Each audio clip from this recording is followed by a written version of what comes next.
Blog Talk Radio.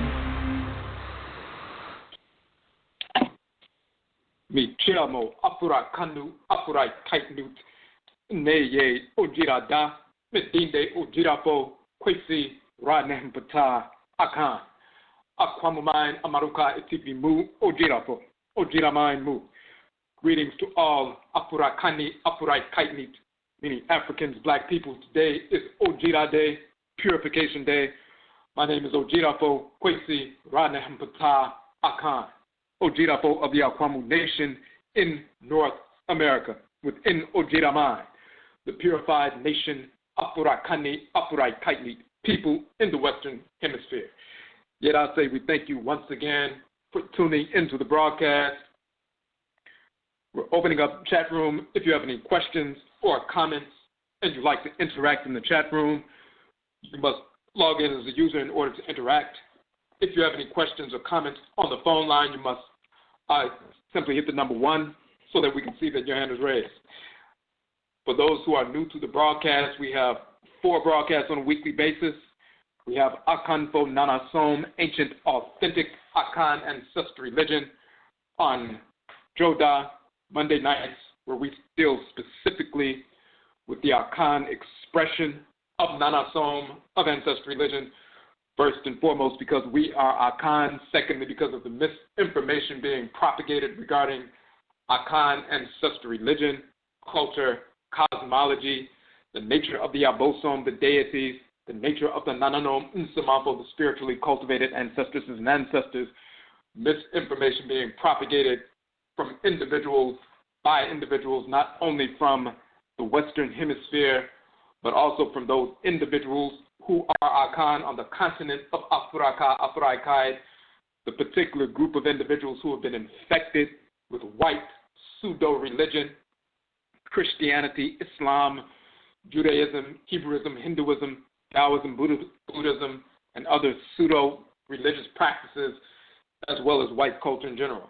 Thus, their presentation of Akhan cosmology, culture, spirituality, and so forth has been infected and manifests that infection, inclusive of those who have been trained in white universities or black universities modeled after white universities.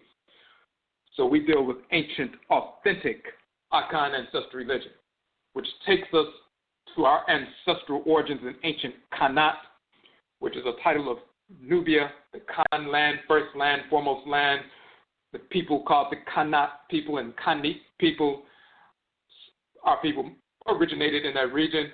Some of our people migrated from that region a couple of thousand years ago after the fall of ancient Kemet and Khanit, northern Khanit, migrated to the western part of the continent, reestablished the Khanat Empire, the Khanit Empire a couple of thousand years ago. Centuries later, because of Muslim invasions, some of our people migrated further south towards the forest belt regions and savanna regions and so forth, and reestablished Akhana civilization after having migrated away from the empire of Ghana previously, reestablished Akhana or Akhan civilization in the savanna and forest belt regions. Hundreds of years after that, some of our people were forced from those regions into North, Central, South America, the Caribbean, and Europe during the Musuo Kessie, the Great Perversity, the enslavement era. And this is how we ended up in the Western Hemisphere. However, we maintained our ancestral religious practices. Thus, the Akhan ancestral religion in Suriname, South America, is Winti, from the Akhan term Queen Tea. In Jamaica, the Akhan tradition is called Obia, from the Akhan term Obai. In North America, in the United States, the Akhan ancestral religion is called Hoodoo, from the Akhan term Undu, meaning medicine from roots, trees, plant life, root work, and so forth. It also means to become heavy with the spirit through spirit possession, spirit communication. And these terms and definitions exist in the language of ancient Khanit and Kemet, in the Medutu, in the hieroglyphs. Undu meaning medicine from roots, trees, plant life, and so forth. Undu also meaning to become heavy with the spirit. Undu is also the title for the ritual offerings given to the deities One of the terms for deities is also the Undu as well. And the land Khanit, the Khan land, ancient Nubia, one of the titles is the Undu land, and the people are the Undu people, as we have proven in our book, Hoodoo People. So we've maintained our ancestral religious practices, and through the maintenance of our ancestral religious practices, we were guided and empowered by our Nananum Nsamanfo, the spiritually cultivated ancestresses and ancestors of our direct blood circles, and the Obosom, the forces in nature that we incarnate with. We were guided and empowered by them to wage war against the whites and their offspring, force the end of enslavement by taking up metal armaments to wage war and utilizing root work as the precedent for chemical and biological warfare to be waged against the whites and their offspring to massacre them. So this is what we deal with on our Kanfo Nanasom, ancient authentic Akhan ancestral religion on Joda, Monday nights. On Wednesday nights, Ahukuda Kuada, we have Egua Marketplace, where we showcase Afurakani Afuraitkaitnit businesses, organizations, and institutions, those who are maintaining our ancestral religious values in the context of their service to the community, those who are positively impacting the community, and so forth. We also deal with the philosophical foundation of economic development rooted in our ancestral religious values. So we have published the Okom Economic Development Model, which is an economic development model rooted in our ancestral religious values. Of course, you can download that free publication from our site. So that is what we deal with on the Egua Marketplace show on Yauda Thursday nights, also called Yada Abada. We have Amain Sim, Affairs of the Nation. So we deal with specific issues confronting us as an Afurakani, Afuraitkaitnit, African, Black, Oman, a nation, specifically ODWIRA Oman, the purified ODWIRA Oman nation, in the land of the setting sun, the West, which is also defined as Oman. So ODWIRA Oman is the purified nation of Afurakani, Afuraitkaitnit people in the Western Hemisphere. Because we understand the proper definition of what an Oman, a nation, is rooted in our ancestral religious values, we approach our issues that are confronting us from a proper perspective. And we deal with specific issues confronting us as an Oman from a proper perspective. An Oman, a nation, is a living, breathing entity governed by specific Obosom forces in nature, just like your organs are living, breathing entities governed by specific forces in nature, and they have children, which are the cells, and those cells function harmoniously with one another, but they also function to serve the great organ of which they are a component part, and they live in harmony with the energy complex that governs that organ. And when we understand what an Oman, a nation, actually is, we are drawn together when we're guided by our Nananum Nsamanfo spiritually cultivated ancestresses and ancestors. We're directed to coalesce in a specific region of the Earth Mother's body. We interface with the Earth Mother divinities in this region of their bodies in the Western Hemisphere. We blend ancestral blood circles in this region of the Western Hemisphere, bringing back ancestresses and ancestors. We incorporate plant life, animal life, mineral life from this region of the Earth Mother's body for food as well as medicine. We interface with the unique expression of the Obosom, the Orisha, the Vodou, the Ntorotu, the deities, as they manifest in a unique expression in this region of the Earth Mother's body. And because of that confluence of events, we have forged a locative identity. It's Afurakani, Afuraitkaitnit people in the Western Hemisphere. And therefore, we have a unique approach to dealing with our issues, a unique grounded approach to nation building, a unique expression of ancestral religion and culture rooted in our spirit genetic inheritance. The manner in which we were directed and guided and successfully maintained our ancestral religious practices as we've interfaced with the forces in nature and our ancestresses and ancestors in this region of the Earth Mother's body. So that's what we deal with on that broadcast. Tonight is Abinada Tuesday night, and we have our broadcast ODWIRA. ODWIRA means purification. It also means to celebrate a ceremony of purification. That is the definition in the language of ancient Khanit and Kemet. The same two definitions for the term ODWIRA exist in the Akhan language, meaning purification, also to celebrate a ceremony of purification. And of course, the major ceremony of purification amongst many Akhan people, ODWIRA, is the 7-day ODWIRA observance, which is our 7-day New Year observance. For us here in Aakhuamuman, Amaruka, Atifi, the Aakhuamuman Nation in North America, that 7-day ODWIRA or purification observance, New Year observance, spans from September 16th through the 22nd or September 17th through the 23rd, depending on the year. The final day, the 7th day, is always the first full day of the Atemet, the autumn equinox. That is the first day of our new year. And of course, this year was on September 22nd. It was on a Ptah Friday, September 22nd. That was the first day of our new year of 13,018. We are in the midst of an astronomical cycle, a 26,000-year cycle, hence the numbers beginning with 13,000. Naturally, we do not track time based on a fictional cartoon character who never existed in any form or of any race whatsoever, Jesus, Yeshua, and so forth. So, of course, this is not 2018. Nothing happened 2018 years ago. So, ODWIRA means purification. It means to celebrate a ceremony of purification. In this broadcast, we deal with ancestral religion in general, not just the Akhan expression, but ancestral religion in general, as it manifests within our populations wherever we exist in the world, wherever we have migrated to, wherever we were forced to migrate to, and how ancestral religion impacts every aspect of our lives.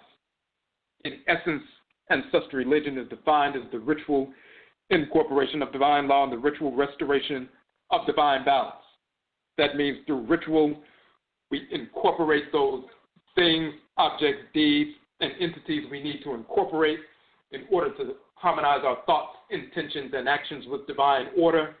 And through ritual, we reject those things, objects, deeds, and entities we need to reject in order to restore balance to our thoughts, intentions, and actions, and thus realign ourselves with divine order. So the ritual incorporation of divine law and the ritual restoration of divine balance are the expansive and contractive poles of ancestral religion. We state that ODWIRA purification operationalizes nanason. Purification operationalizes our practice of ancestral religion, the ritual incorporation of divine law and the ritual restoration of divine balance. As we seek to execute our function in creation as cells within the great divine body of the Supreme Being, and we have specific functions to execute within that great divine body, we seek to align our every thought, intention, and action with divine order every moment of every day. That is Afuraitkaitnit, or African ancestral culture, our way of life, the divine acceptance, the love, law, love of order, and the divine hatred, divine rejection, repulsion of disorder and its purveyors. We accept that which is in harmony with divine order, and we reject that which is out of harmony with divine order. That is our way of life. And we seek to align every thought, intention, and action with divine order every moment of every day. When we make legitimate mistakes in the context of living every day, then we engage the ritual process to ritually incorporate law and ritually restore balance to our lives so that we can get back on track, executing our function in creation while aligning every thought, every intention, and every action with divine order every moment of every day. So this is how ancestral religion impacts every aspect of our lives. So we deal with the purification of concepts, purification of culture, purification of cosmology, understanding of ancestral religious practices, and so forth in this broadcast. Tonight's broadcast, Mentu Ra, Mentor, Sacred Falcon and Bull's Divinity of OBARIMA, Afurakani Manhood. So, we want to talk about the nature and function of the Obosom, the deity Mentu. Mentu is a warrior deity. Warrior Obosom, the term Obosom meaning deity, god or goddess in the Akhan language. He's a warrior Obosom, divinity governing the defensive adrenal gland function within creation, within the Afuraitkaitnit African black body, and within Afuraitkaitnit or African society. Mentu is also the original mentor, Mentu Ra, of Afurakani Manhood, development and morality within marriage and family relationships. Mentu is the patron Obosom, the patron deity of Afurakani Manhood. So when you look at our book, Afurakani Manhood, and we'll put a link in the chat room. We'll put a link in the chat room right now. We're going to take you directly to one particular page.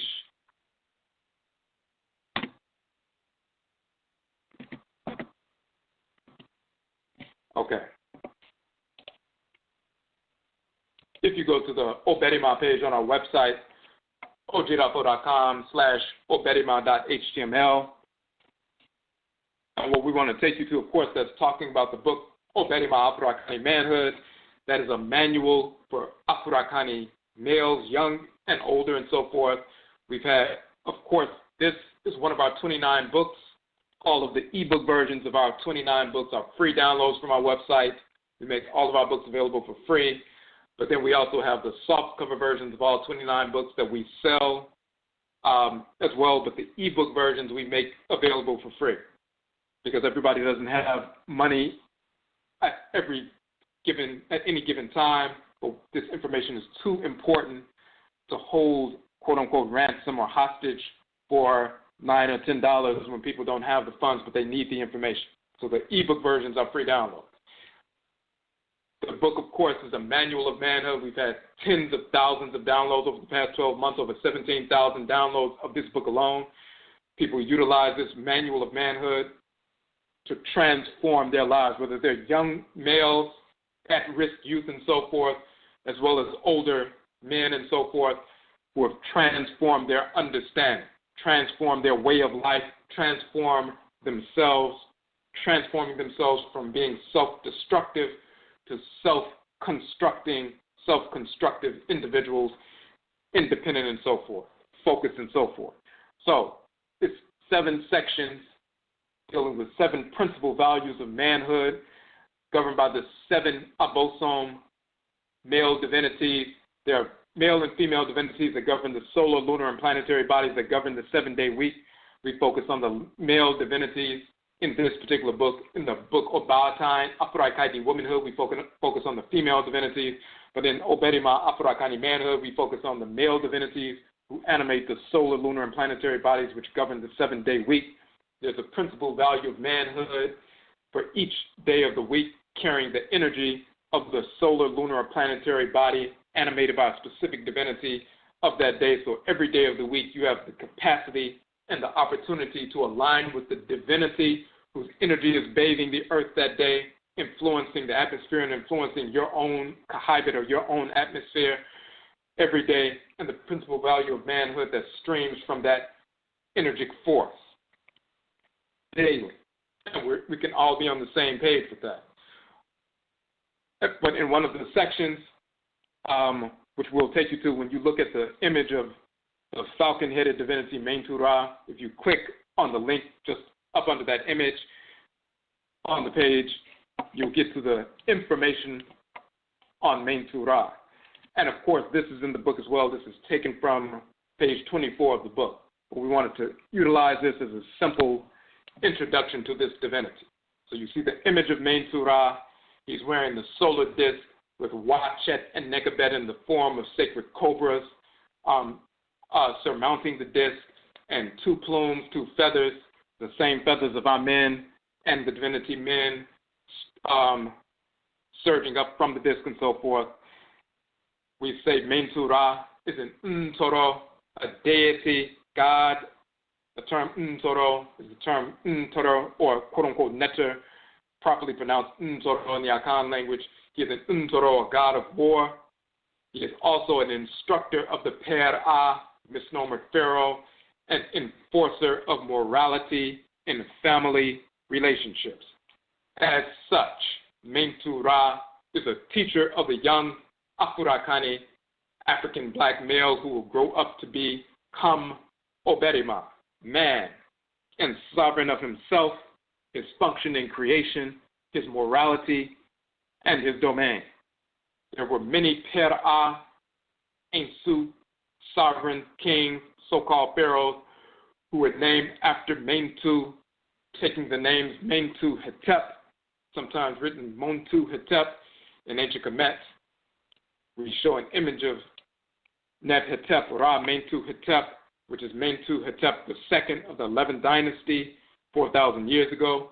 Very well-known image of him sitting on his throne. The name and function of Mentu Ra was corrupted by the whites and their offspring into mentor. Mentor comes from Mentu Ra. They corrupted that title, and it was given a perverse meaning and false etymology which has no basis in Afuraitkaitnit or African culture and thus no basis in reality.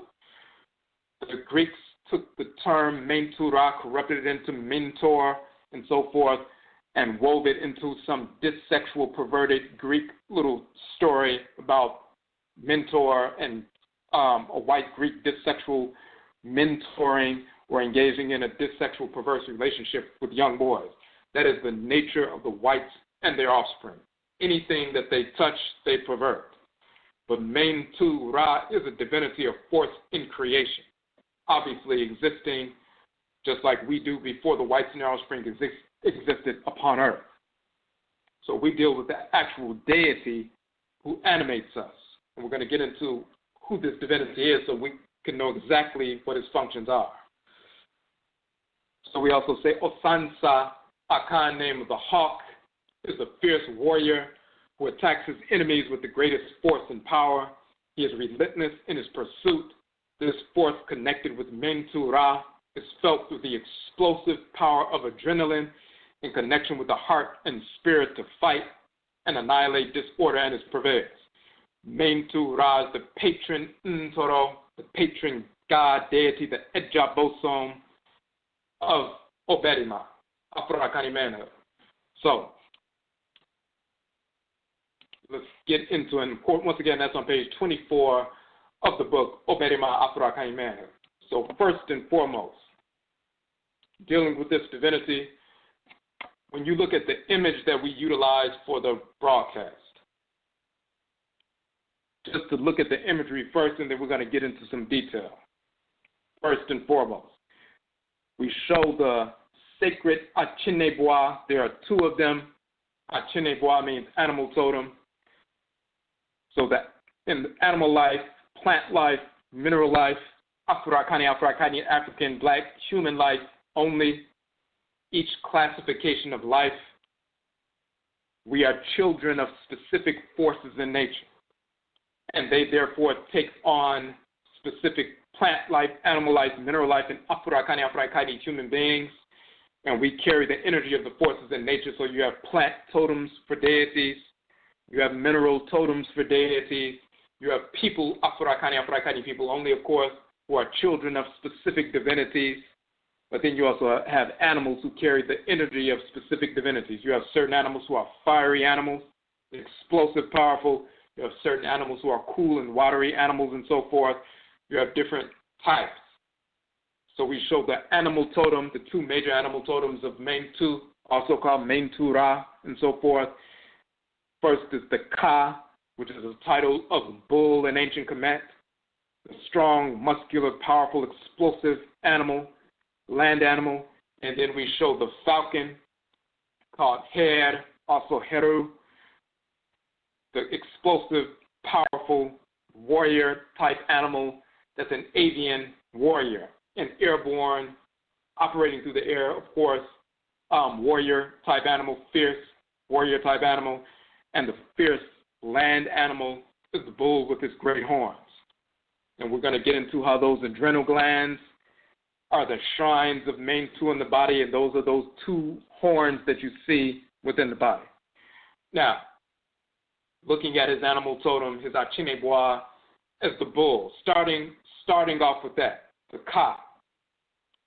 We have direct experience when the Obosom, the forces in nature, as well as the Nananom and Samanfu, our spiritually cultivated ancestresses and ancestors, send us an Achinebois, send us an animal totem, direct a specific animal to come either physically, so we physically come in contact with said animal, or spiritually through ritual, through the dream state and so forth, spirit possession, coming in contact with the spirit form of the animal. So whether it's physically or spiritually, when they want to send a message, sometimes they will send the animal totem as a messenger that carries that energy. The bull carries the fiery energy, the warrior type energy, the explosive, powerful energy of this divinity. So when we come in contact physically with a bull, we can feel the energy emanating from this animal. And when it is a messenger of the divinity or a manifestation of the divinity in a spiritual form, we can feel that unique configuration of fiery energy emanating from that source. So the bull in this sense becomes like a battery that is charged up with the energy of the Obosom. So when it comes to us, it can be released and we can be flooded with that energy and replenished within our own shrines, in our bodies and in our spirit bodies for that deity's energy. When we have a deficit within that spiritual organ or physical organ, we can be replenished within that physical organ or spiritual organ with the energy of that divinity. So they send an animal totem, just like a plant or a mineral. If you have a deficiency and you take a certain plant or mineral in the form of medicine and so forth, you take that into your system so that you can restore balance, so that you can erase some deficit that is manifested. You have a deficit with regard to the energy complex that's carried by that specific divinity, and you come in contact with that deity, you're flooded with that energy, you provoke that divinity's energy, you receive a dispensation of energy, you're renewed in that regard. That shrine within your body, physical body and spirit body, is recalibrated, stimulated, replenished, and so forth, and that deficit is erased. And now you can operate at the full power that you should be operating at.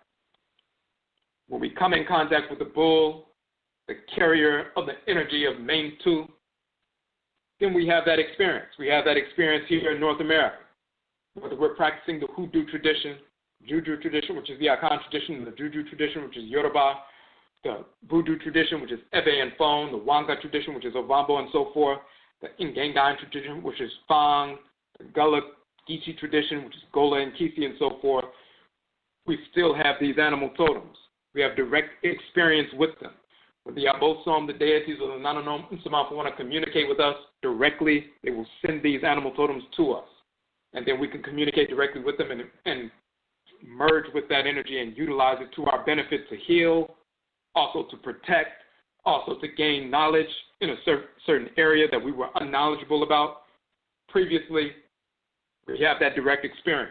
We're not dependent on reading books about deities so we can learn something about them.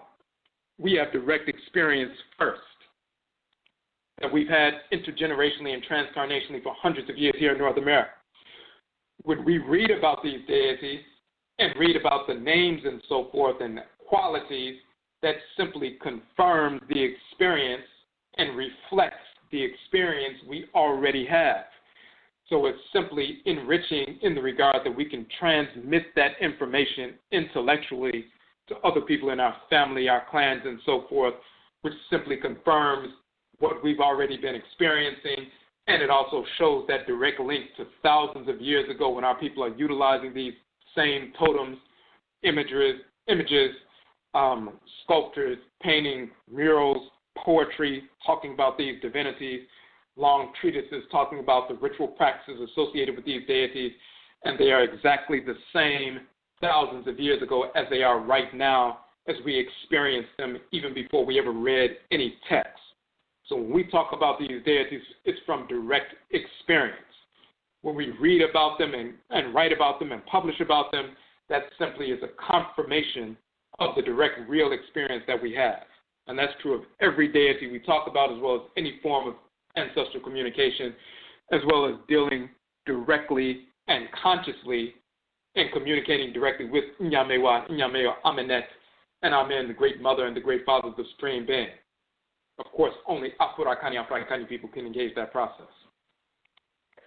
So when we come in contact with the Ka, with the bull, we're fed by that energy, that explosive power, that fiery energy, that relentless power, that's defensive, that's protective, that's stable, maintaining order through defending the entire herd and so forth, rearing the young so they can be strong and powerful and protective and productive and so forth. We have that direct experience, and we're flooded with that energy when we invoke that divinity. Even if we didn't know the name of the specific divinity, when they send that black bull, when we're at the shrine, when we're pouring libation by a river, or we get possessed in the hoodoo tradition and so forth, even if we didn't know the specific name, we didn't have to know the name, we can describe that divinity coming forward with this power, with this fire, with this force, and we know when that divinity comes forward. We know the differences between a fiery divinity and a cool, watery, feminine divinity, or an earth divinity, or atmospheric divinity, and so forth. So we have these experiences. So, dealing with it from that perspective, now let's look at the title of the deity and see what his names mean. What is the foundational root of the name? The name Mentu, and for example, when you read things about the deity Mentu, sometimes Mentu, they'll say he was a solar hawk divinity, also manifested through the sacred bull, a form of the divinity operating through the sun. Some believe that because they see Mentu Ra, but he's not the sun and so forth. Of course, Aten and Atenit is the sun, and there are deities that utilize the sun to transmit their energy and so forth, like Ra and Riot and other divinities and so forth. But they'll talk about Mentu, meaning the word meaning nomad, but also the kings invoking the divinity on the battlefield. Tahuti Mesu III is described as a valiant Mentu on the battlefield. Ramesu II is called Mentu of the two lands and so forth. So they identify themselves with this warrior divinity when they are on the battlefield because the bull is relentless. And those horns will rip apart the enemy. And they keep charging and keep charging and keep charging until they destroy the enemy. And they are unstoppable. Let's look at what the name Mentu or Mate, spelled with the medut of the mate symbol and the T, sometimes mate, sometimes Mentu, pronounced later Montu, dialectical variant. What does the root of the term mean? Main or mate means stable, permanent, and abiding. It can also mean a camp or fort, a station or fortress, because those things are stable, permanent, and abiding. It can also mean boundaries, because those are stable, permanent, fixed structure that holds the nation together. This is also why Maint also means a monument. Temples, commemorative buildings, colossal buildings, a colossal statue of the deity, Main or Maint. Even the term monument, it comes from Maint or Montu, monument, because it has to do with stable, permanent, and abiding. The great temples of ancient Kemet that have lasted for thousands of years, that are stable, permanent, colossal buildings that are fixed and abiding and strong and powerful and unmovable and so forth. When something is fixed and abiding, it's also something that's quote-unquote relentless. You can't eradicate it because it continues to exist. It continues to thrive. This is why Another term is a memorial, something that lasts continuously. The mountains of the sunset, the Mentu, the mountains of the land of the setting sun. That's where the sun goes into the quote-unquote underworld. At the end of the underworld, that is the fixed region. That's the source from which everything is birthed. Not only the underworld from which seeds are germinating and rooting and so forth, and then things sprout, but they sprout from that fixed region. What is under the ground is what's fixed, what is rooted, and what rises above the surface manifests as sprouts and the full flowering of plants and so forth, but they're rooted because they're connected to that which is underground, the main section. It's also the ancestral realm, that grounding from which we are born, from which we are manifest. So these are different things. So Mentu, stable, fixed, permanent, and so forth. You have terms for cattle, main, Menut, and so forth. And of course, that's related to the great bull, divinity as well, men or amin men, and minminit, and so forth. These titles are related. Now, you also have main T, and it's spelled with a different determinative. Sometimes with the open palm, that sounds like the D sound. Sometimes with the loaf bread, that's the T sound. But that main and then main T, and the T has to do with duality or two. So you'll see main T, it has two or dual main or dual fixed entity. There's a fixed entity main and it's a duality. What is the fixed entity main? That's main T or main Q in plural. The two eyes, main T. The two eyes are fixed, of course. They're fixed organs. They allow us to see, to function, and so forth. Main T. You also have the two breasts of the women, of the female. Main T. Main, they're fixed, but then there are two organs. Two fixed organs is main. One fixed organ will be main or main. Two fixed organs will be main T, T meaning dual. So the two breasts are shown as that fixed entities.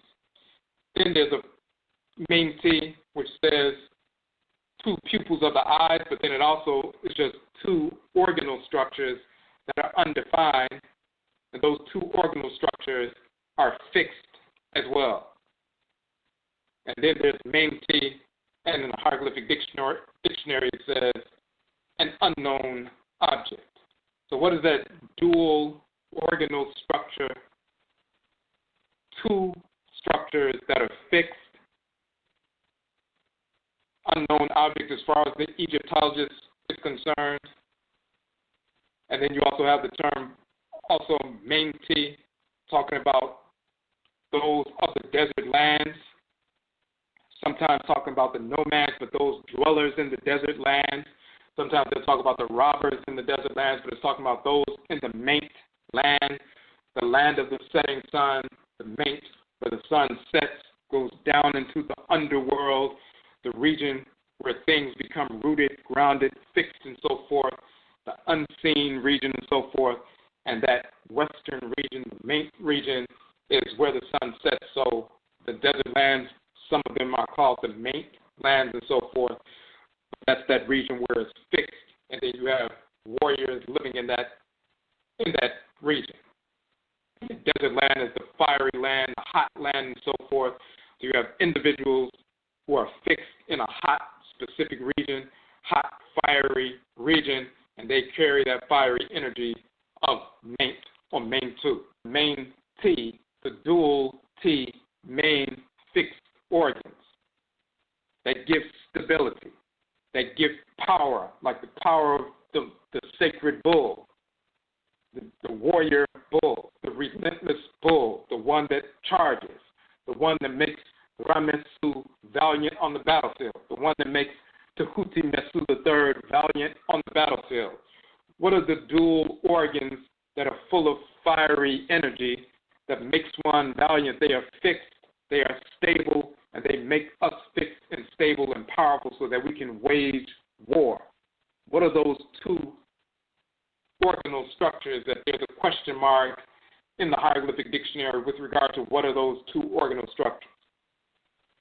Of course, we show in the image that we use for the show the adrenal glands. What are the adrenal glands? What is their function? You can pull up information about the adrenal glands, of course, all over the internet, just to give some basic information. They're called the suprarenal glands. So you have the renal system, which is the water balancing system. Of course, the kidneys are the major renal organs. You have the ureters and the bladder and the kidneys and so forth. They maintain fluid balance in the body, electrolyte balance, mineral balance in the body, and so forth. But the suprarenal glands are also called the adrenal or adrenal glands. The two glands on top of the two kidneys. That's what they call suprarenal. What do? They produce hormones that help regulate your metabolism, immune system, blood pressure, response to stress, and other essential functions. The entire notion of the fight or flight response that's mediated by the adrenal glands, the release of adrenaline and so forth, giving you that explosive power so you can move forward and fight or escape if there's major danger. If you see a major predator coming your way and you have to flee in an instant, you have that explosive energy, that adrenaline released directly into your bloodstream, and it affects your blood pressure and it increases the heart rate all of a sudden and goes directly to your muscles and so forth so they can contract quickly and you can engage in flight or that fight syndrome or that fight response, just like the bull where you can turn and face the attacker, put your horns down, and charge and continue to charge relentlessly until you gore the enemy to death and rip them apart. So the adrenal glands produce those hormones. Of course, they are part of the endocrine system, so those are the ductless glands, and they release hormones directly into the bloodstream, regulate your metabolism, immune system, blood pressure, response to stress that includes that fight or flight response, and other essential functions. They have two parts, the cortex and the medulla. They produce different hormones. And what are some of the hormones that they produce? We just want to get into just some basic hormones. Cortisol, glucocorticoid hormone produced, plays several important roles in the body. It helps control the body's use of fats, proteins, and carbohydrates, suppresses inflammation, regulates blood pressure, increases blood sugar, and can also decrease bone formation. But it also is participating in the regulation of bone formation.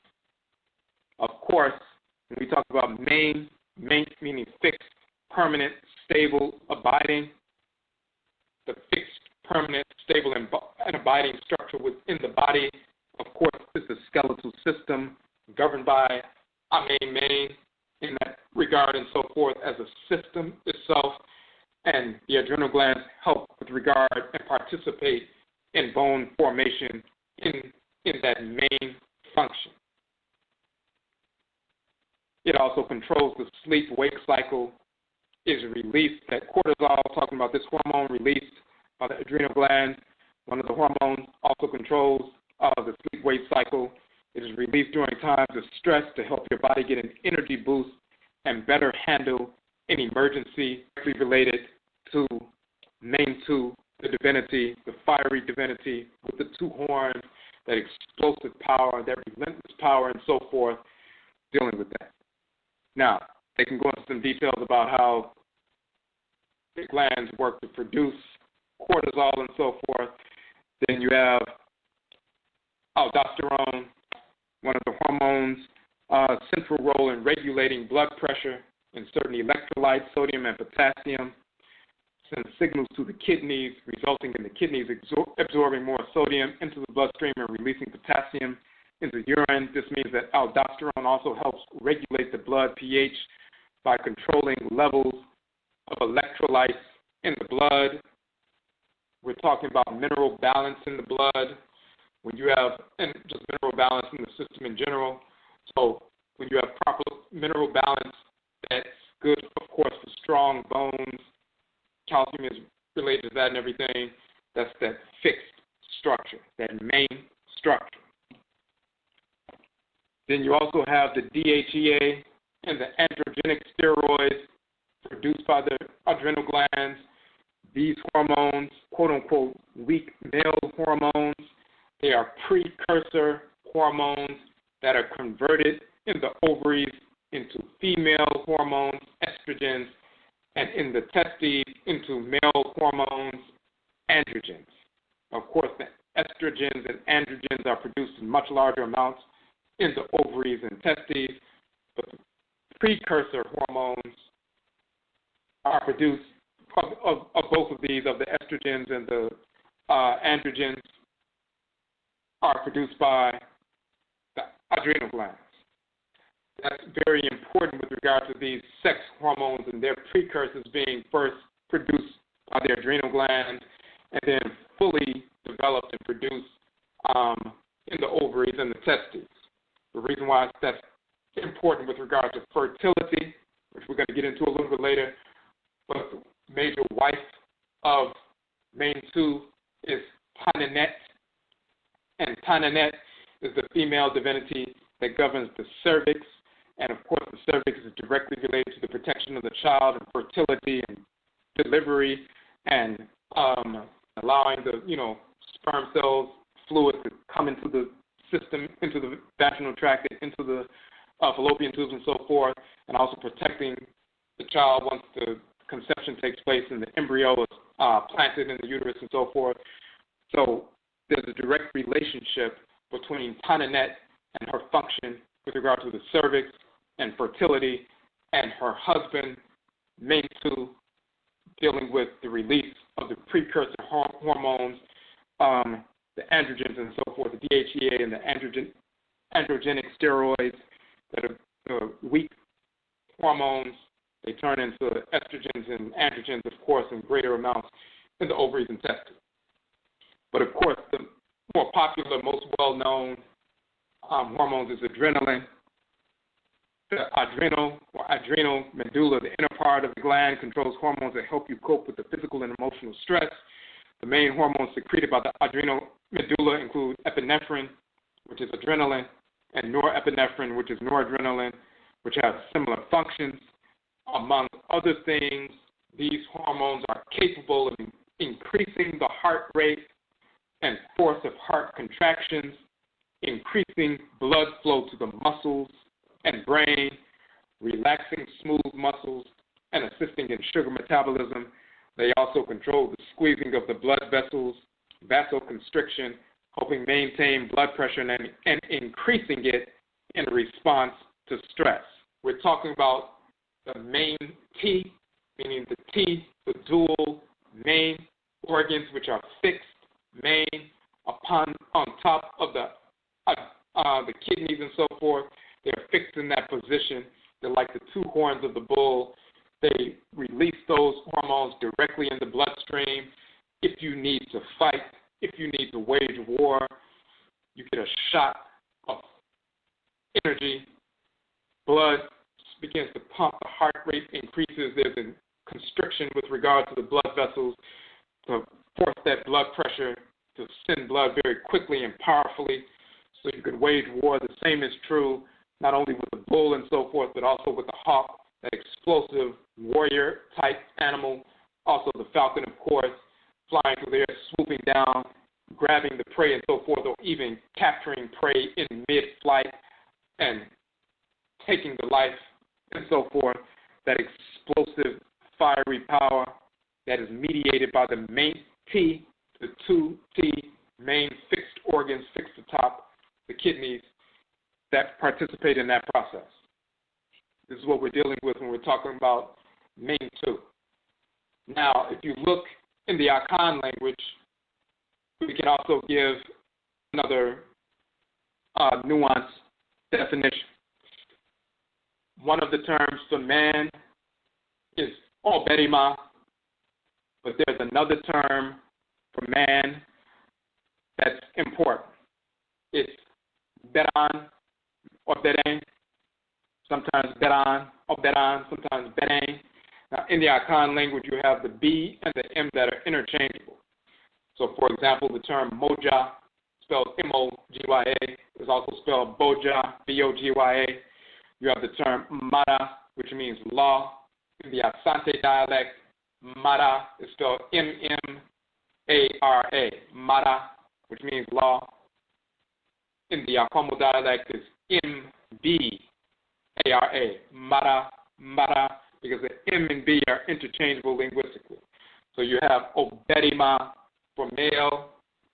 The plural is Mberima, so M-M-A-R-I-M-A, Mberima.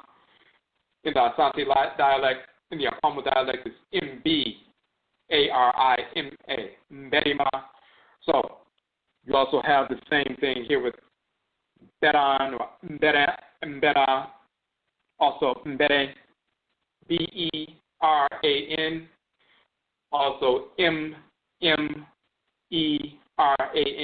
Mere, Meran, or Mere, Mere is the Akhan pronunciation of Mene or Mentu. Mentu is the divinity. Mentu is the divinity, pronounced Mentu or Mentu. That's a dialectical variant, and an Akhan is Mene. So even if when you say Mene with the T, it's Ment or Mentu without the U. Sometimes it's spelled without the U. Ment. In Greek, it's Mont.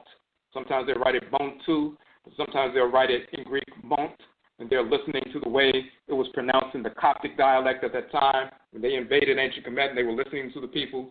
Some in the Coptic dialect pronounced it Ment and Mentu. Some pronounced it Mont, too, and so forth. So the Greeks wrote it Mont very often.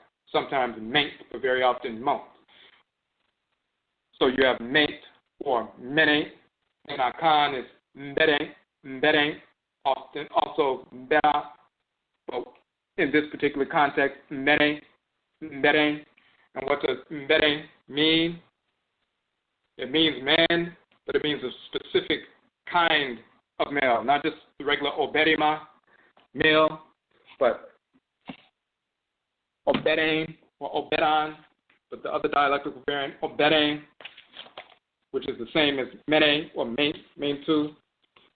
What does that mean? When you look in the Asante Fanti dictionary, we'll pull that up real quick. That particular form of the name. Give me a second and I'll give you the specific page for that.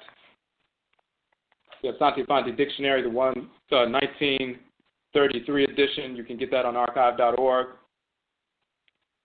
There's an 1881 edition, 1933 edition. We're reading from the 1933 edition.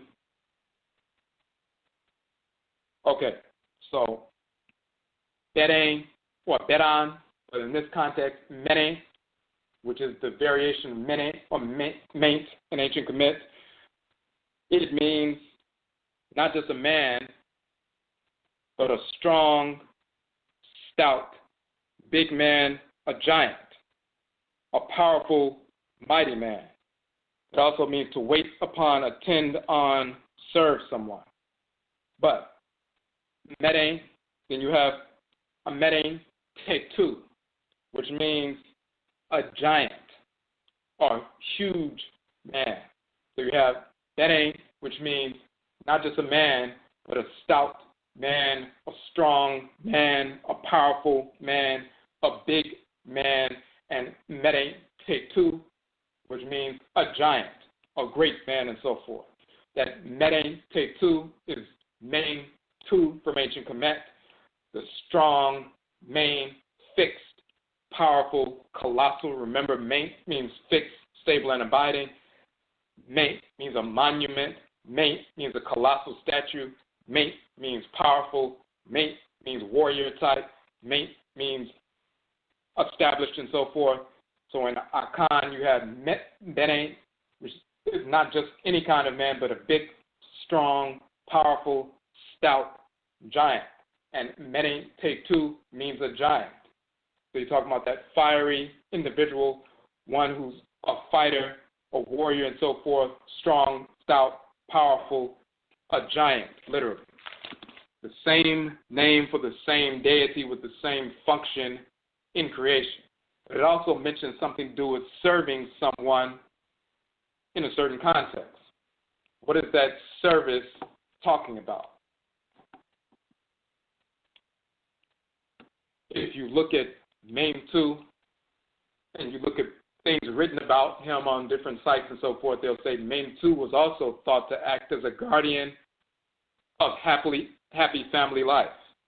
He is referred to in marriage documents to ensure that each party lived up to their commitment.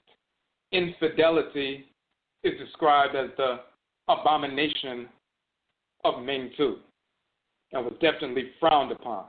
He was one of the deities who protected Ra on his nightly journey through the underworld and battled the serpent Apep.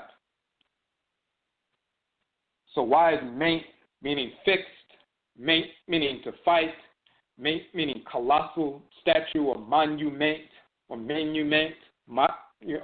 a lasting statue, fixed, eternal, the structures that we built, whether they were temples or shrines or funerary buildings and so forth, they were built to last for eternity, fixed, stable, abiding, permanent, Ment, strong, powerful, colossal, Ment, statues and so forth, but also relentless, which abiding means relentless or unstoppable or unending and so forth. But what does that have to do with the guardian of happy family life? Infidelity being described as the abomination of Mentu. It has to do with, in the Akhan and just ancestral religion practices across the board, wherever we exist in the world, morality and that which is fixed, stable, permanent, and abiding is the same thing. When you understand what divine order is, that is the structure that regulates all of our thoughts, intentions, and actions. It is unmovable. It is fixed. It is stable. It is permanent. This is why they would say Ma'at is everlasting. It has been unchanged since the time of Al-Sar. You read that in the book of Ptah, the oldest book in the world, and so forth. Divine law is unchanging, unalterable. You can either get in harmony with it or you fall out of harmony with it. But it is unchangeable. It is fixed. It is stable. It is unmovable.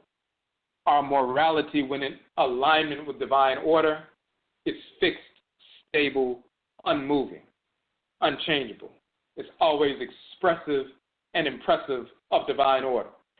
So Mentu, the one who has the force of not only stability, because he relentlessly challenges and attacks disorder with those bull horns and so forth, and will not stop until the disorder is eradicated, so that the stability of the body, when you have that fight response and so forth, you're fighting not just for the sake of fighting because it's fun and it's a sport.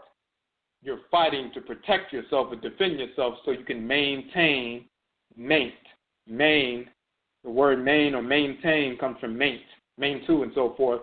To maintain the stability, stable, fixed, permanent, abiding. You can maintain the stability of your structure of your organism. You can maintain order. You can facilitate the perpetuation of order so it can be abiding. So your life can be abiding so you can continue to function.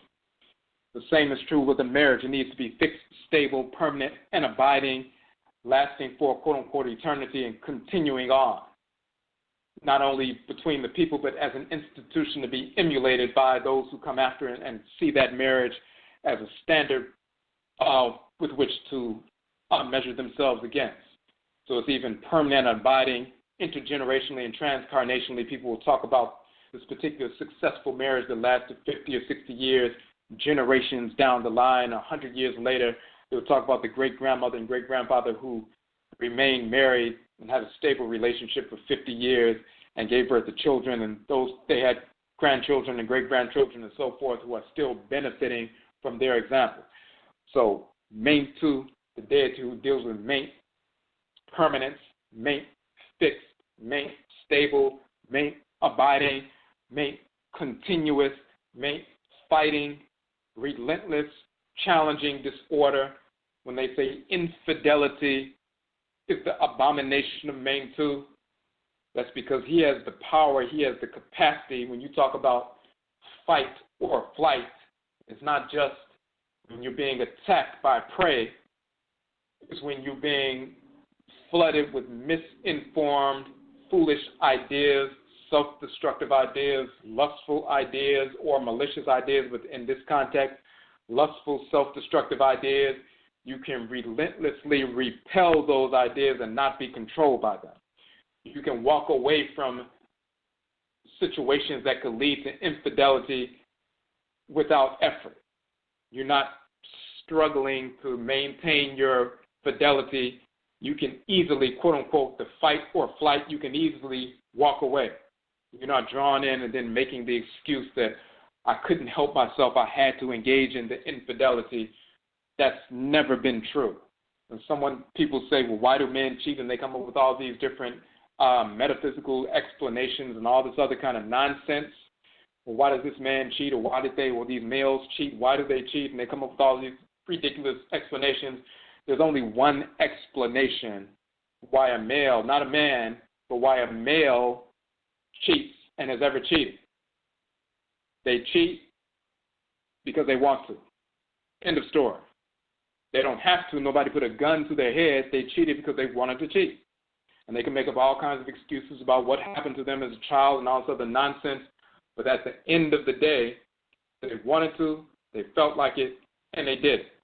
Until they learn to regulate their own behavior and decide that they're going to do that, because they have the capacity to do it, and nobody can say that they do not. They can try to talk themselves into, I couldn't control. You can control yourself at any time. Nobody's on remote control unless they're possessed by an ancestral spirit or a deity or a unrelated, relative spirit and so forth. That is not what's happening. Some Negroes will try to use some excuse that they were possessed by a deity or a spirit and they couldn't control themselves. That's pure nonsense, because if it was a woman who was extremely unattractive, they wouldn't be saying they were possessed, they were rejected. No matter how much influence was coming from the spirit world, they would not allow themselves to engage in the infidelity with the woman that they see that is extremely unattractive. But if it's the one that is attractive, then all of a sudden, I couldn't control myself and must have been a spirit. In reality, you can control yourself. End of story. So anybody making an excuse that they couldn't, that's pure nonsense. So why is infidelity the abomination of Mentu? Because he's the force in creation through the adrenal function, physical and spiritual. He's the adrenal function within the great divine body of Amunet and Amen. He has shrines within your adrenal glands as well. So that adrenal function, he has the capacity for proper flight when necessary, or walking away when necessary, or proper fight, rejecting, repelling relentlessly until the threat is neutralized. He can reject whatever he needs to reject. So he can maintain stability, fixed, stable, and abiding. He can maintain the stability of the relationship, the stability of the family. That's why they call him the guardian of happy family life and so forth. And when you can maintain that, you can reject disordered projections, physically as well as spiritually and so forth. Then you can make proper decisions. And you're operating as an OBARIMA Afurakani man. And of course, in the OBARIMA Afurakani Manhood book, when you look in the section number 5, we have the 7-part decision-making process, which we go through and so forth. And once you master that process, you achieve that individual manhood. in section number 5. And then, of course, section 6 talks about our Warrior marriage, and section 7 talks about ancestry and communal culture and so forth, and you manifest that communal manhood and so forth. But that capacity to regulate your emotions, your desires and so forth, regulate your ka. The term for bull is ka. In ancient Kemet, the term for soul is ka. The term for phallus is ka. So if you're the great bull, you're the great ka, like Mentu, you have that bull energy, but you also regulate yourself as a bull, knowing when to fight and when not to and so forth, who to attack and who not to attack. You don't attack your own people unless you're defending yourself. You attack the enemy, and you know who the enemy is. You properly identify the white snarl spring and their black collaborators as enemies. So you attack who you need to attack, and you don't attack who you should not attack. So you utilize that energy as a ka, as a bull properly, but you also utilize your ka, the phallus, properly as well. Mentu is the great bull, is utilizing that ka energy, the ka, the soul, divine consciousness, the ka is the bull itself, the ka is the phallus and so forth. When you can regulate that or maintain that, and when you talk about regulation, you're talking about regularity, which means fixed, abiding, consistency, and so forth. When you can regulate your ka, regulate your emotions, regulate your energy complex so you can make proper decisions, then you can have a stable, fixed family life. When you step outside of those parameters, then you create disorder in the process. So, of course, Mentu is the patron Obosom, the patron Ntoro, the patron divinity of OBARIMA, Afurakani Manhood, because he's dealing with that maintenance. Of course, you have other male divinities who contribute to different aspects of your development as an Afurakani male, but at some point, all of those 7 principal values, all of those energy complexes must be maintained and perpetuated. They must be established, quote unquote, as monuments in your spiritual life. Mentu has that capacity to establish, to fix regularity, and also be relentless throughout the course of life for that. So hold on one second.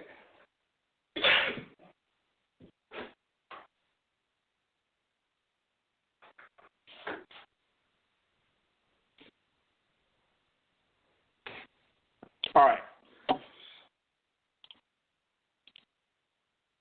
Okay,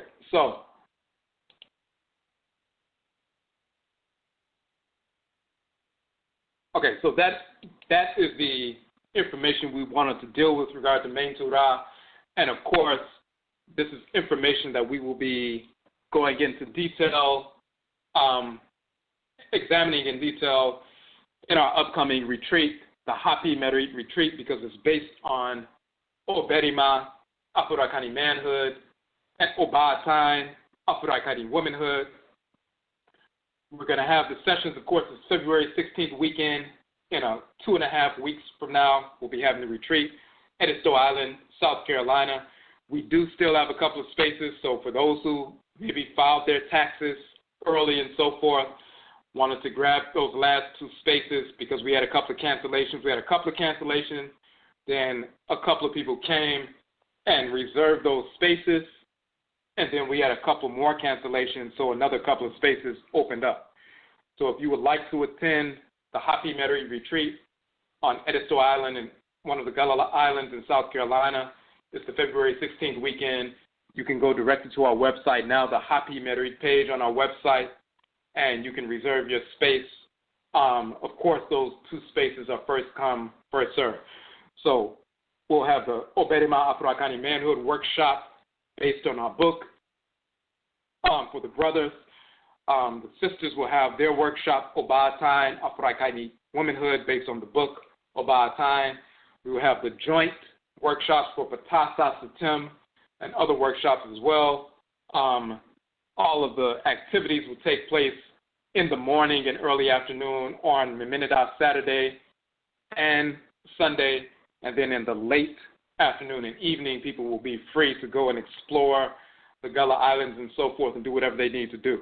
So But we'll be going through this information with regard to Mentu Ra in the context, of course, of the entire OBARIMA Afurakani Manhood book, manual, and so forth. And just as we talked about and did a broadcast on Tananet, who's the wife of Mentu Ra, or Mentu Ra is the husband of Tananet. She's the matron Obosom, matron deity of Obatai, Afurakani Womanhood. We did a broadcast on that a couple of weeks ago. So that will be discussed in detail at the retreat as well. So that information, you'll see all of that information on the website, the Happy Metairie page on our website. Okay. If you have any questions or comments on the phone line, hit the number 1 so we can see that your hand is raised. We have, there was a couple of comments from some of the listeners. It turns out that apparently at some point over the past year, there are a few phone services or phone providers.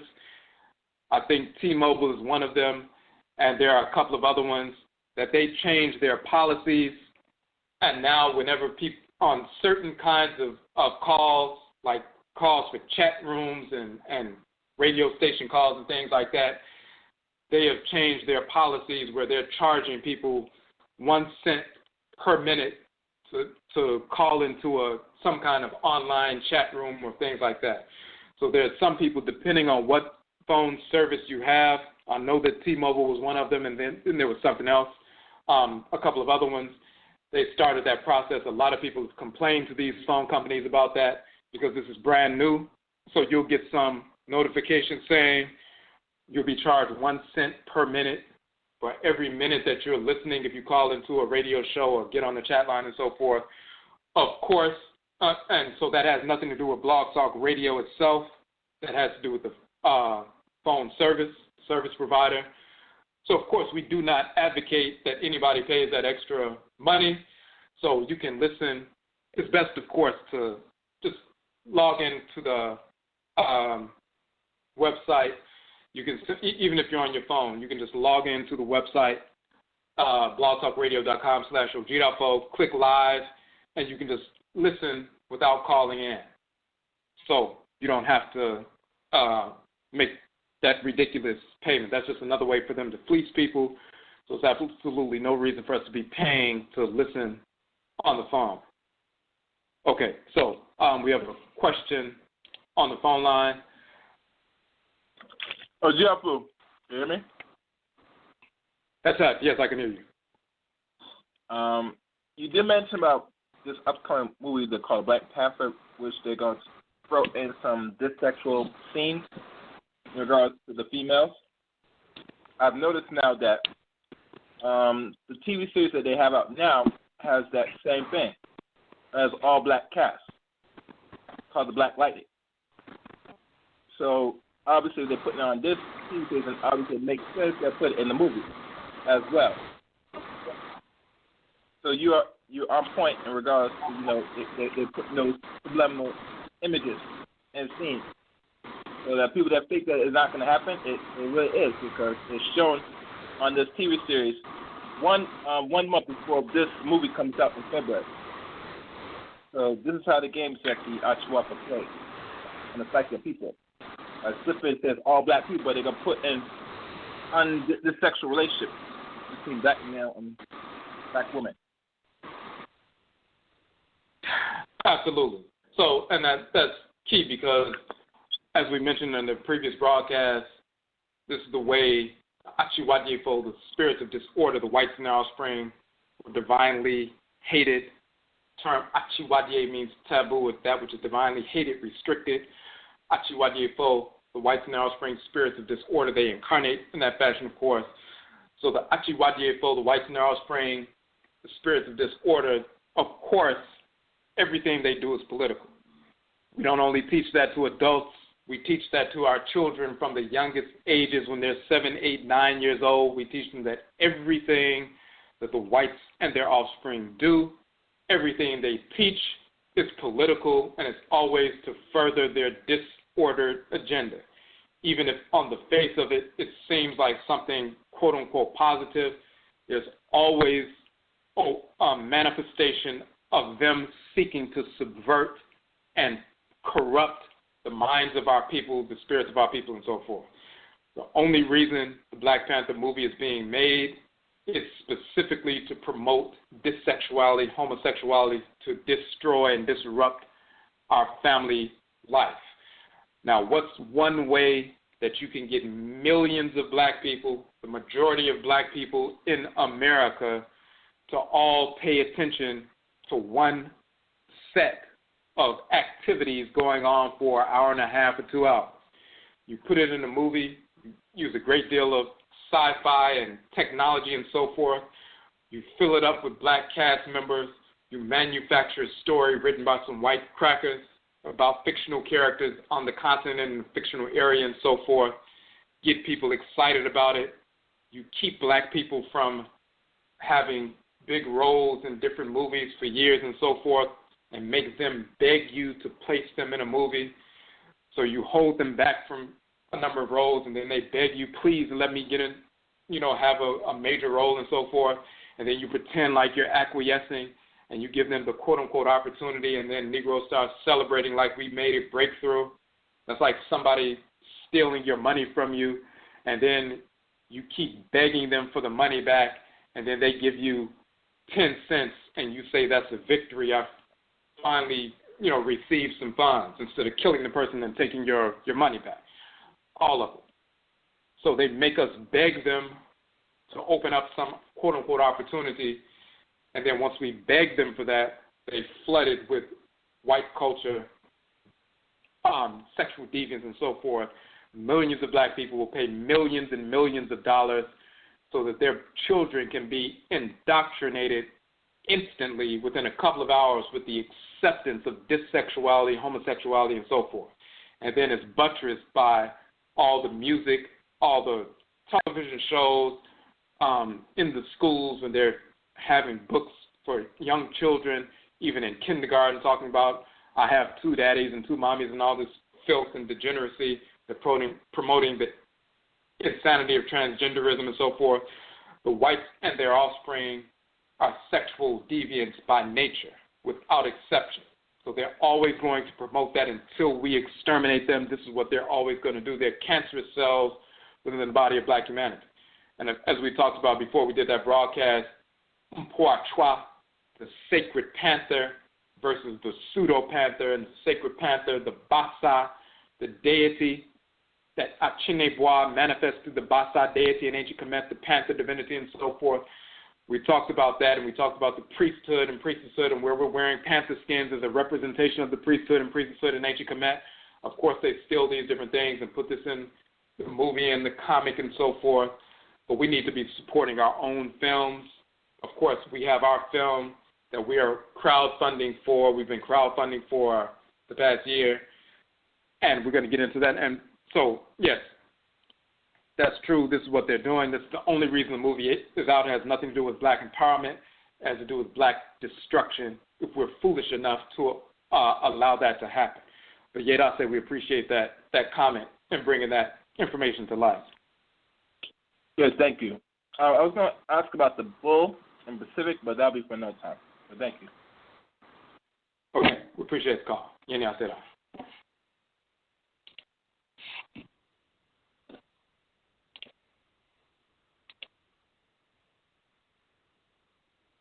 Okay, so, yes. So we did that broadcast dealing with Mpoachwa. But, yes, you have millions of people spending millions of dollars. You see people right now talking about what they're going to wear to the premiere, who they're going to take. We talked about a specific instance where some Black teacher put out a fundraising, a crowdfunding effort to buy tickets for the different children in his school so he can take them to see a movie. And they raised $30,000 in 5 days. So for a fictional movie about fictional characters, and it's really about dissexuality. So what we're talking about, of course, when you go to our site, we've established a crowdfunding effort for our film, AMARUKAFO, ADEBISA, ADWUMADI, African American Ancestral Divination Project. Of course, it's going to be dealing with the forms of divination that we maintain in our blood circles here in the Western Hemisphere. in the Hoodoo tradition, which is Akhan, the Juju tradition, which is Yoruba, the Voodoo tradition, which is Eve and Fon, the Wanga tradition, which is Ovambo, the Ngangan tradition, which is Fang, and myself and Voodoo Queen Kalinda Laveau and Mama Mawusi Ashakir and Rakik Kajara Nia Ya Nebehet and Wabet Seshat Tut Ankwajet. All of us will be in the film dealing with these different expressions of divination. It is these forms of divination that guided our ancestresses and ancestors and empowered us on the best means by which to wage war against the whites in our spring incessantly through the Hoodoo Wars, the Gullah Wars, which led to the Civil War and so forth. We forced the end of enslavement in the Western Hemisphere. Not only people escaping enslavement, waging war against the whites in our spring, killing them, establishing independent sovereign settlements that they defended during slavery, independent settlements outside of the plantations and so forth, sovereign nations, but then also forcing the Civil War to come into being and forcing the end of enslavement. We have real super heroes, super het heroes that actually are the reason why you and I are sitting here free without chains around our necks because of what our ancestresses and ancestors did, guided by our divinatory practices. Not some mythological sci-fi practices manufactured on a movie set, but actual divinatory practices dealing with Obosom deities like Mentu Ra and Tananet and the various Akhradim Bosom and so forth. So we started our crowdfunding effort a year ago. It's been a year and a couple of weeks. Actually, we had gotten up to 48% a couple of weeks ago. Over the past 2 weeks, we went from 48% to 53%. So we'd like to say, Yerase, we thank you to a number of individuals who contributed. So far, over the past 12 months and 2 weeks, we've had about 110 contributions or contributors, and then that equals about 180 contributions because a number of people gave more than once. A number of people gave twice. Some people gave 3 times. We've had a few people who have given 5 or 6 times over the past year because they see the effort and they see us getting closer and closer to the goal. But of course, that should not fall only on 110 people and some of them giving 3, 4, and 5 times. We have hundreds of people who are listening to our broadcast. As we said before, we have 4,500 people, nearly 4,500 people on our YouTube channel who have subscribed. We have 351 people who follow us right here on Blog Talk Radio on the channel itself, 5,000 Facebook followers and so forth. And this month so far, we are already over 4,000 downloads of our books, the free ebook versions of our books in the month of January alone. And we've had, on average, about 4,000 downloads of our books on a regular basis. We're on track to go beyond that. We still have another day. It's going to be about 4,200 or 4,300 downloads of the books this particular month. So people are being impacted by the work. So if you are one of those individuals who has not had a chance over the past 4 years since we started publishing all the various books, if you haven't had a chance to contribute to our efforts or haven't had a chance to make a purchase over the past few years, but you see the work that we're doing and it's impacted you positively, please go to the fundraiser site today. We're trying to get to our goal. We went from 48% to 53% within a couple of weeks. It took us a year to get to 48%. And then in the past 2 weeks, we went from 48 to 53% just based on about 8 or 9 people contributing. So we can get to the other 47% literally with overnight when people who actually value the work and are committed to real work impacting our people positively want to see that work put out. So if you've been impacted by the work, you've never had a chance to contribute, any contribution amount is welcome. $5, $10, whatever it is. Yet I say for that, people contribute various amounts. So you can go to the fundraiser.com site, AMARUKAFO, ADEBISA. You can watch the 9-minute trailer for the film. Take 2 or 3 minutes to contribute, and we appreciate that. Yet I say we thank you for that. So, okay.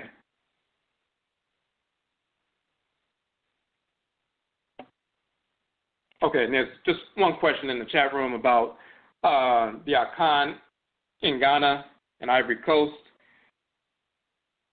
and asking about the Asante, Akhuamuman, and Fanti. So, first we were in ancient Khanat, Nubia. We migrated to the western part of the continent, established the Khanat Empire once again. It became known as the Empire of Ghana a couple of thousand years ago. Then some of our people migrated further south, and then we started reestablishing Akhan civilization. Part of, we have our 7 Musia, Kuo, master clans and so forth, and all Akhan people are descended from one of those 7 clans. These different ethnic groups began to break off, but they're all Akhan, of course, but yes, they were all united at some point. They began to break off in different areas. So you have Asante, Akhuamuman, Fanti, Aakhuamuman, which of course we are Aakhuamuman.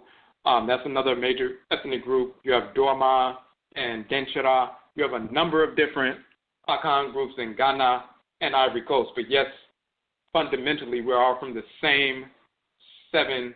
There's 7 great ancestresses, who are the mothers of 7 matric clans, Musiakuo, great clans, and so forth. Those 7 great ancestresses are governed by the 7 Mentu Ra. But those 7 great ancestresses are the ancestresses of all Akhan people. If you can't trace your descent spirit-genetically to one of those 7 great mothers, then you're not Akhan. But yes, we were all united at some point, part of those different 7 clans, but then the different groups like Asante, Aakhuamuman, Fanti, Denchara, Dorma, the different groups developed later on. But those are still, in certain respects, they have a spiritual connotation, but in certain respects, they're political groupings as well. But even within those different groups, like the Asante and Aakhuamuman and Fanti and so forth, we still understand that we're part of 7 major clans, matric clans. So, and when you go to our Akanfo Nanason page on the website, you'll see details regarding that, as well as our book, The Okra Complex, The Soul of Akanfo. All right. So that was the last question. So we're going to end the broadcast here. But, Yedasa, we appreciate you tuning into the broadcast. We'll be back on tomorrow for Egua Marketplace. But once again, we are trying to complete the film. As soon as we get to the 100%, we can complete the filming within about a 30-day process. We would like to complete the film for the spring. The spring equinox is March 20th this year. So we would like to complete that. We do have time to complete the filming by then, but we do need the support of the community. Any contribution is welcome, so simply go to the page. We posted that link on our Facebook page, Kwesi Akhan on Facebook, Odwirafo Akhan on Facebook. We also have a page specifically for the film itself, the AMARUKAFO, ADEBISA, ADWUMADI, African American Ancestral Divination Project page and so forth, Divination film page. So you see that, you can like that page and share the information, share the trailer. Every time people see the trailer, they appreciate that. So, again, Yedase, we thank you for tuning into the broadcast. And Yebesha Bio, we will meet again. That's up.